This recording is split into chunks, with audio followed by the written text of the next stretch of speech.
Welcome, everyone, to the Win Now podcast, hosted by Deborah Byrd, founder and CEO of Plug and Play SM. I am so excited for today's show, so let's go. And then myself, Todd Bookspan, founder of Win by Noon. But because we're in sales and we do this every day and multiple times a day, we actually think when we're quoting them numbers or we're explaining something on a real estate contract, that they actually get it. They don't see it like we see it in our heads. So do you connect emotionally? Are you telling stories? Are you showing them the cost benefit over time? That way you're not just doing what everybody else could be doing and you really stand out, but more importantly, you're remembered when it matters the most. Welcome to the Win Now podcast. I am Todd Bookspan, the founder of Win by Noon, and I'm joined today by Deborah Byrd, the founder of Plug and Play SM. Good job, Todd. You had some energy behind I'm getting those. better at the dance. For those of you listening on the podcast format, that's not watching us on YouTube, you're missing out. Although now I think our videos are showing on Spotify now, Deb. We have officially made it. We have, or our platform that we use to upload it has officially upgraded. That too. Maybe so. Yeah, so we're going to talk about show and tell today. I think in the sales process, we are all stuck with the curse of knowledge that we talk and we show up and throw up all over people. And we've talked before because you and I are, I would consider us communication experts, being exactly what to say, certified guides. And we talk about, not using all the things, for mortgage people, it's APR, and for other people in sales, you've got these isms that you use all the time. But I think this is even bigger than that. I think as we tell people what we know over the phone, or sometimes in person, but mainly over the phone, because that's how we communicate, or via text, even worse. And they have no clue what we're talking about. But because we're in sales and we do this every day and multiple times a day, we actually think when we're quoting them numbers or we're explaining something on a real estate contract, that they actually get it. They don't see it like we see it in our heads. Well, I think it's important to also maybe mention where this idea came from and what made you so led to want to share it today on this podcast. I know you were recently doing an interview with, it was Carrie Day and Jeremy Forcier, correct? Yeah, absolutely. I had the opportunity to jump in on the Tuesday 10X call for Dave Savage and lead the conversation.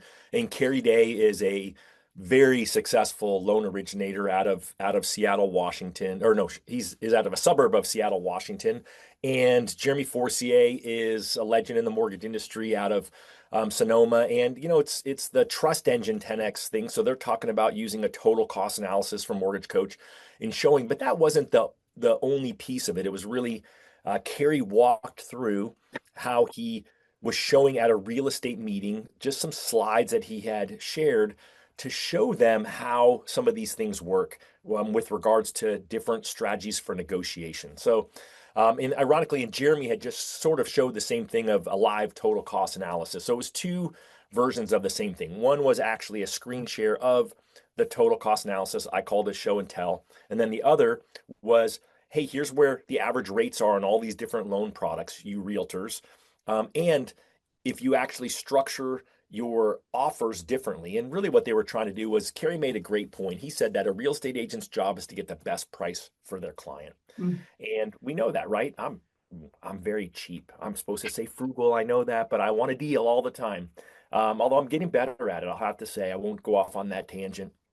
However, Kerry was showing the fact that to the agents, that what we've heard people in sales talk about all the time. Well, here's your deal. Here's this. If you do this, here's how it's going to come out. And he said, okay, your job as a real estate agent is to get them the best price. But let's talk about the best strategy for a minute. And let me show you how it works. And so then he showed, well, hey, instead of Jeremy's example was the person was going to offer $684,000 on a $700,000 property. And so here I am, I'm telling you, I'm not showing you all, sorry. And then he said, well, when the person had limited cash to close, it was like 82,000. So he showed, here's what their offer looks like, and here's what your payment is. And in this time when we're recording this, in May of 2026, the interest rate was just under 7%, 6.95% or something like that. And he said, hey, what instead, if you actually offer the full price, the 700,000, and you ask for a $16,000 credit towards your closing costs, and guess what? Your interest rate would be 5.99. Oh, he said, well, your cash to close is the same. So again, it showed 81,000 and change, 81,000 and change, interest rate a whole 1% lower, and then the payment, almost $1,000 less. And so I think you could tell someone that over the phone. You could explain to the realtor and to the client, well, hey, let me have you pay more money for it, but let me have them give it back to you. But it showed them the net is the same to the seller. And it showed them, more importantly, that you actually get what you want as a consumer, the lower rate and the lower payment. And it's still the same cash to close. Everything else is still the same. All we did was structure it slightly different. And so I just, like, to me, it was the blinding flash, the obvious show and tell. And then they were talking back and forth. And I finally was getting ready to jump in, and Carrie said, yeah, you know what? It's show and tell, Jeremy. I'm like, dang, he stole my punchline. And here I Mm. am. We jump on here, and I'm like, hey, I know you got a plan, Deborah, but I want to talk about show and tell. Well, as you were talking about it, I was trying to connect the dots of, okay, you were interviewing these massive producers and really trying to look at what's winning right now for them in their market. And it just so happens that both of their presentations revealed that they are showers, not just tellers. And so that's what led to this, podcast. And then in my mind, I'm thinking, okay, so if you take this into social clips, it is applied in the same way. And I think that's where people get lost in the sea of sameness, or they just aren't memorable. Like they're not telling stories, or they're not showing, like, here's how this impacts you over time with the actual numbers, and doing, whether it's a screen share or showing their screen of, like, it may not seem like much, but you save $200 a month, like you total that over 3 years, and that's a family vacation that you maybe, didn't have budgeted. So I think the more that we can stop and pause in the conversations that we're having and ask yourself, like, one, is it easy to understand?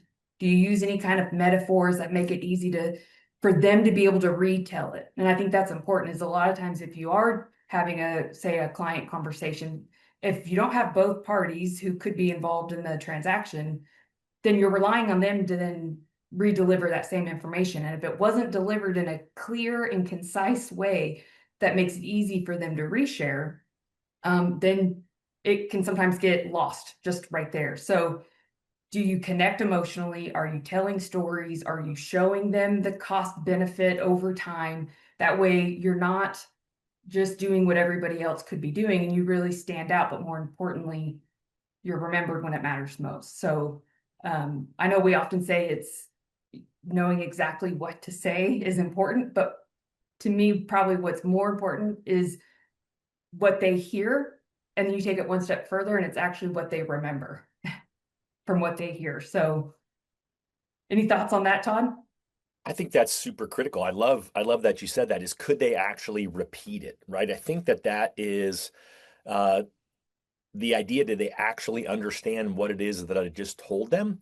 And I have heard people before say, hey, can you repeat that back to me to make sure that somebody understands something? I don't know. Maybe that was a teacher thing since you're a former teacher.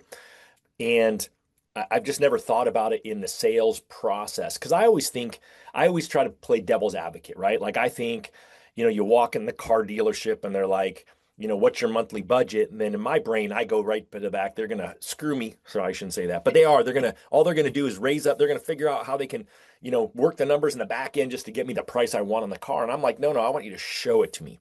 I want to be able to see that, hey, this is the price of the car and this is the interest rate of the loan.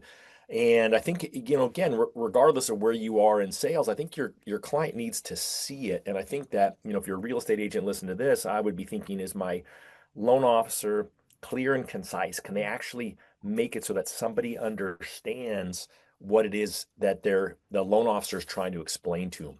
I feel like I've had a lot of real estate agents tell me lately when I say, oh, how did you choose your loan officer? And they're like, oh, he or she is really fast at pre-approvals. A lot of them say, oh, he or she has really good rates. And I'm like, okay, great. Well, but how's their ability to get a client to convert with you? Like, I feel like conversion rates, I think the show and tell leads to higher rates of conversion. And I think conversion rates are everything. So I think if we take this whole idea of making sure that we're showing people what we're trying to explain to them. I love your idea. Then, okay, can they repeat it back to me? Well, guess what? They can if you actually share the thing that you showed them, right? They can, then it makes it a whole lot easier. Let me show you this picture that Deborah shared with me that shows you how these numbers all work. especially if they're trying to explain it to their mom or dad, who's going to tell them, yeah, that's a dumb idea, when they don't really know what they're talking about, probably. Um, and then the whole idea at the end of, is it clear and concise so that they can make a good decision going forward, even if they don't choose to do the thing that you're recommending to them. So your homework assignment would be, whether you're in sales, mortgage, real estate, go back and think of your most critical conversations that you have on repeat. And maybe they're the ones that take zero prep now because you've had so many that it kind of becomes robotic. This goes back to the start of this podcast, the curse of knowledge, where sometimes we're like robots and we're just doing the same activities that we've always done to get the same results. But if you stopped and paused and thought, okay, how could I show more, talk less, fewer facts? And the only thing I would add to that, Todd, is, and then also emotionally connect. Like, am I asking deeper questions of what this purchase means to them? And why does it mean that to them? That way you have a little bit of that emotional connection, because like we know, every decision's made twice. Okay, it has to feel right before it is right. And a lot of times people will say, even if it's the most logical, obvious answer, they're like, man, just doesn't feel right. And a lot of times that's because they can't envision themselves actually either achieving that in less time, friction, or whatever. So just think about, what are the conversations I'm having on repeat? And it could even be in your personal life, that if you just stopped and gave a little bit more reflection and intentionality around and implemented is it easy to reshare? Am I giving either hard numbers or visuals that allows them to see themselves in this story and being successful at the end? That's what I would say from Coach Deb, y'all's homework assignment would be, so you can make this super actionable and apply it right away. I love that. And so I think, tell me if this would make sense from the social media perspective. So you prepare this for a client, you have the conversation with the client, you get feedback from the client, and then this is where you're going to erase the names, but you can actually then share that experience, right? Because you always talk about that proof. Show me not only that I've done this, but I've done it recently. Hey, I had a Mhm. conversation yesterday with a client, and here's where they started, right? So we're building up the struggle. Here's Right. how I came in, and I showed them this thing so that at the end they could make a clear, concise decision. And guess what? I can do this. You're showing them that you can do the same thing for them. Is that a good way to put it? Yes, because a lot of times we think kind of the show up and throw up, like, here's all the people I've helped, here's how many closings I've had, here's how great I am, and it's all about you, when nobody cares about you. Like when they go to your feed and they're looking for that verification and the trust signals, they want to see, have you helped someone like me? And that like me could be someone purchasing their first home, someone trying to sell a home and purchase a home at the same time, someone downsizing and having to let go of the family home. Like there's all types of different like me's. So be, aware of that when you are storytelling, and know that they want to see, have you helped someone like me recently be successful? That's the proof over promise that really came from the book Prove It. And that author that we just so happened to interview, that I think that was on our first season, Yes. where it was all about prove it. Like, anybody, now talk is cheap. Anyone can be a guru. Everyone's a strategist. Everyone's a top producer, which I've always wondered, like, what is the definition of a top producer in mortgage? Is it just units? Is it volume? Do we look at profitability? Like, but everyone could put that. And in fact, anyone could create like a Canva graphic and make it look like a testimonial post. But that's not memorable. That doesn't tell a story. When you tell the story and it happens to hit home, or it hits home for a loved one of theirs, where they're like, oh, she helped this person with this divorce situation, and here's how they bought the home. My sister's going through that. Let me share this with my sister. So that's the value of telling stories. Again, it's not you as the hero, it's the client and the client's journey. They're the hero of the story. You're just the guide. And follow the same story principles, where there's 7 elements and you should have your main character, and there's struggle that they have to overcome, and there's then a clear, you know, problem and solution, and here's how we solved it. And that's just storytelling 101. And that's, you can combine that with the proof over promise and accomplish the same things, where instead of just your generic Canva graphic that could be real, instead give it a heartbeat and tell a story around it. Like, how did they find you? What were some of the struggles? How did y'all accomplish those struggles? What were the questions that they had? Like, it's a complicated transaction if you've ever been involved in buying or selling a home. I love it. I love it. Could be real. I like that little, Could jab be, there. could be. But it reminds me of our recent episode, the 80-20 principle, like the new one, that what is the 20% that AI can't do? And I think that AI can't tell a story of someone it recently helped. AI can't show the proof that they recently helped someone, and AI can't connect with the client the same way that you can, because I know, at least those of you who listen to Deborah and I, that you care, that you actually care about the clients and not just the paycheck. Yes. And people can feel that, like your energy when you even get on camera. I think that's what actually stops a lot of people is they think, like, what am I going to say? And why would anybody care? But when you're just a storyteller, and you could even start with just imagine or once upon a time or just last week or and just make it where you're not like creating and being performative. You're just documenting and sharing real life transitions that happen to everyday people. And you're the everyday guide in the city. Like, why wouldn't you document and share that? But I think we have to take the pressure off of like, it's not performative. We're not faking it. We're not fibbing. And so technically every application could be a story that you share. That doesn't just have to be at closing. So think about that. Like, what are the conversations you're having, and how could you create a story around it that then would create that inbound opportunity that if you were bold and courageous enough to make that post or hire us to make that post for you, that's putting yourself in paths of opportunity to either be shared with others, which sometimes doesn't come back until many months or years later at times. And I bet, Todd, you've been places just like I have, and people are like, oh, I'm so grateful for what you guys do every Friday on the mortgage coach call, which is now the Win by Noon call. And it's like some of these people, I'm like, I've never seen your name. I've never seen them attend a live webinar. I've never seen them like a post of mine, but they know my name. They know exactly what I do. And even discovery calls, they're like, oh, I've been following you for years. I'm like, see how that works? So sometimes when you don't get the immediate results and we assume it's not working, don't let that stop you from the consistency of documenting the stories and the everyday people that you're helping and serving, and just be bold and courageous enough. Again, you're not being performative. You're just speaking to your best social friend through the lens, one person.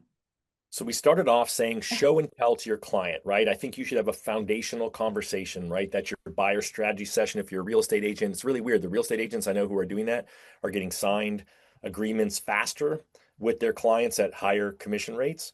And then you have the opportunity, whether you win or lose from that conversation, whether whatever that is the show and tell with your foundational process, to better connect, to win more clients, to have higher conversion rates.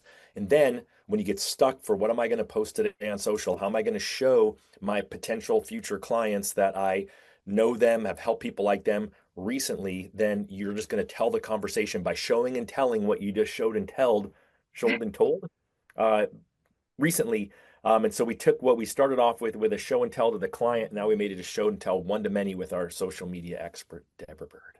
Oh, that's a beautiful recap, Todd. I think we could end it right there. All right, what do we have to do?